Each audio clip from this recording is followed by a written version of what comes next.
ભારત વૈશ્વિક પ્લાસ્ટિક વેપારમાં નિર્ણાયક છલાંગ લગાવવા માટે સજ્જ છે.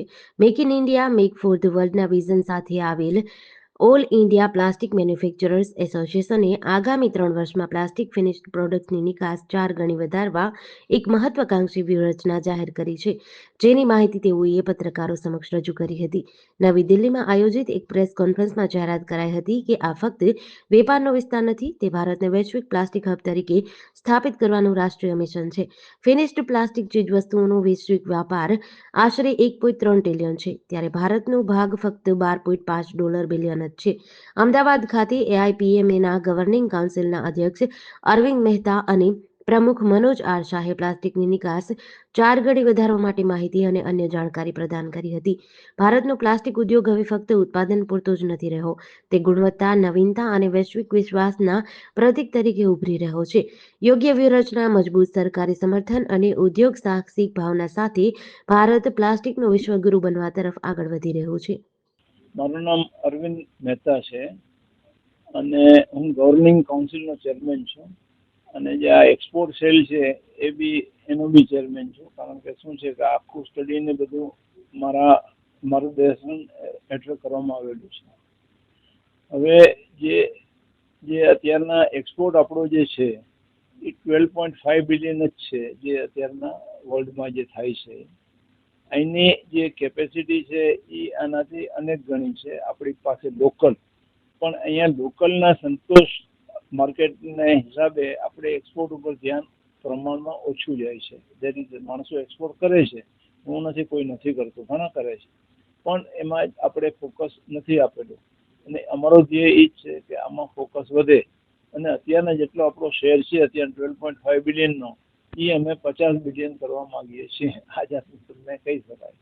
ને એના ફાયદા રૂપે કે તમારે જે છે 50 લાખ માણસો આજે અમે જોબ આપીએ છીએ ઇન્ડસ્ટ્રીમાં, ડાયરેક્ટલી ઇનડાયરેક્ટલી ભારતભરમાં. તો એની જગ્યાએ આપણે 60, 70, 80 લાખ માણસો પણ થઈ શકે આમાં જોબમાં. આ ઇન્ડસ્ટ્રીમાં એટલી ક્ષમતા છે. અને તમને જે છે અત્યારે મશીનવાળાને એટલું કામ મળે કે એની કેપેસિટી એ લોકોને ડબલ કરવી પડે. પોલિમરવાળા જે છે અત્યારના, જે કોઈ પણ હોય, આપણે ઇન્ડિયન ઓઇલ હોય કે ઓપલ હોય કે રિલાયન્સ હોય, એ લોકોને પોતાની કેપેસિટી ડબલ કરવી પડે, એ લોકોને બેનિફિટ મળે અને કન્વર્ટરને બેનિફિટ મળે. એટલે આ બધી છે ને વિન વિન સિચ્યુએશન છે જો આપણે આ લાઈન ઉપર જાય તો. M. Ratilal Shah, president the all India plastic manufacture association, station at Bombay.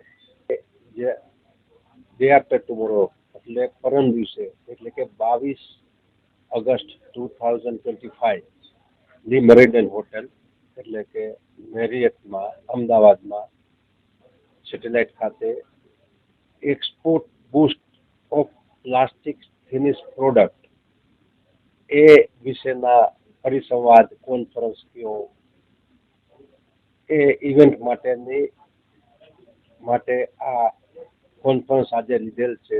Press conference 20 August 2025ના દિવસે, બુધવારના દિવસે. તો હિન્દુસ્તાનમાંથી હમણાં જેમ અરવિંદભાઈએ કીધેલું એમ ડિટેલ્સમાં ઘણી બધી ચીજો લગભગ 20 કન્ટ્રીમાં ફિનિશ પ્લાસ્ટિકની છે, 20 કન્ટ્રીમાં એક્સપોર્ટ છે. એમાં આપણો જે શેર છે બધા બીજા કન્ટ્રીની સામે એ જરા એલાર્મિંગ છે. એમાં આપણે ઘણું બધું સારું કામ કરી અને એ પર્સન્ટેજ શેર વધારી શકીએ. અને એ પર્સન્ટેજ શેર વધે તો આપણી ભારતનું જે રિઝર્વ, ફોરેક્સ રિઝર્વ છે $1 બિલિયન 700+ છે, એમાં વધારો 5 થી 7% થઈ શકે. એના માટેના અમારા સંસ્થા, that is all India plastic manufacture association, એ સંસ્થા દ્વારા જે સ્ટડી કરેલો અને એ સ્ટડીનો ફેક્ટ એન્ડ ફિગર સાથેનો જે રિપોર્ટ છે, આટલી બધી બુકોમાં કરેલો છે. ફ્યુચરમાં તે પેનડ્રાઈવમાં બી કરશું અને એ જાગૃતતા લાવી તમારા બધા પત્રકારો થકી, મીડિયા થકી, ટીવી ચેનલ થકી જેટલું એનો વ્યાપ વધે એટલે અવેરનેસ આવે છે જ, પણ વધારે અવેરનેસ આવે અને આમાંથી થોડું સમજી ડેટા સાથે સાયન્ટિફિક વે અને જો એક્સપોર્ટ વધે તો it is very good for India.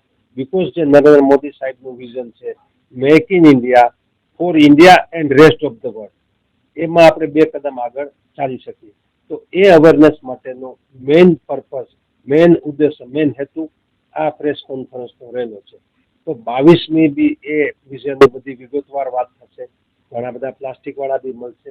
તે દિવસે બી આપ આવી શકીને કોઈ બી જે ઇન્ડસ્ટ્રીવાળા જુદી જુદી ક્ષેત્રમાંથી એનો બી આપ એમની પાસેથી થોડી માહિતી લઈ શકો અને આપ સારી રીતે પ્રસાર અને પ્રચારણ કરી શકો. જેડીસી ન્યૂઝ સાથે સંજીવ રાજપૂત, અમદાવાદ.